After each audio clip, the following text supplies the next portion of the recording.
Self-improvement is masturbation. Now self-destruction.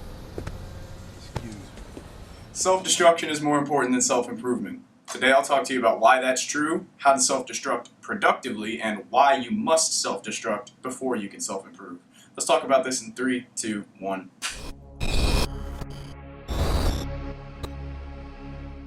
In today's society, people are so obsessed with self-improvement, and for all intents and purposes, self-improvement is not a harmful concept. However, people neglect the other side of the coin in character development, which is self-destruction, because they're so focused on self-improvement alone.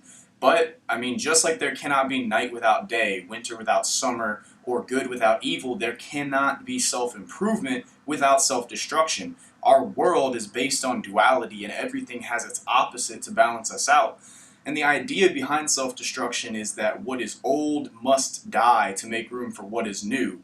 Old habits and ways of being which conflict with who we're becoming must be sacrificed and destroyed to make room for the new habits which we're cultivating to improve ourselves. But we don't talk about that. We live in a society that's obsessed with the idea of improvement, yet they find the ideals and the idea of destruction taboo.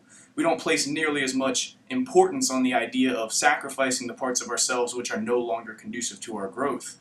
This results in an overaccumulation of ideals which causes confusion for us on who and what we really want to be. This clip from a speech given by Dr. Jordan Peterson exemplifies this idea beautifully. Check it out. I decided that I would start practicing not saying things that would make me weak. And what happened was that I had to stop saying almost everything that I was saying. I would say 95% of it. It's a hell of a shock to wake up and this was over a few months, but it's a hell of a shock to wake up and realize that you're mostly dead wood. It's a shock, and you might think, well, do you really want all of that to burn off? It's like, well, there's nothing left but a little husk, 5% of you. It's like, well, if that 5% is solid, then maybe that's exactly what you want to have happen. The parts of you that are mostly dead wood, as Jordan Peterson put it, is the parts of your character which you carry around that aren't contributing to the vision that you have for yourself. Say you have the aspiration to become a healthy person, but you have the habits of eating fast food 5 days a week, drinking and vaping. Those parts of you are dead wood. You need to let them burn off. In order to become that healthy person, you have to destroy that part of yourself that isn't contributing to that. You don't need to improve yourself. That's such a weak word. You have to let that other part of yourself die.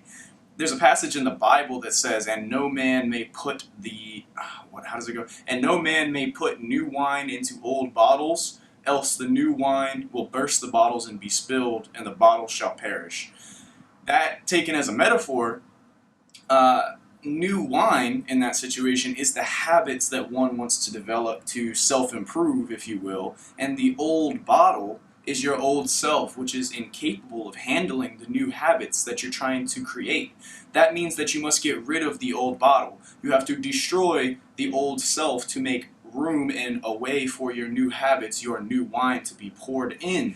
The most effective strategy that I've found and that I utilize to determine which parts of myself I need to destroy and allow to destruct is called the do not do list, and I recommend all of you partake in this exercise.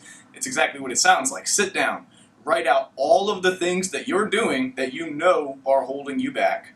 Title the list do not do, and then next to the thing that you're telling yourself not to do, write out how it weakens you and why you need to stop. From there, read your do not do list every morning and every night and have the discipline to self-destruct that part of yourself. Stay away from those temptations and let that part of yourself die so you can be born again into a higher version of yourself. That's all I have for you guys today. This has been Seth with Renaissance Resurrection. I ask that if you enjoyed this video, please drop a thumbs up on it, share it with somebody that you think would benefit from hearing this information, and then go down to the description of the video and you will find my website, sethallen.biz. From there you can find all my social medias, my resources, about me, a page to contact me, or whatever you so please to do with my content. And always remember, Self-improvement is masturbation. until next time, y'all, I'm out.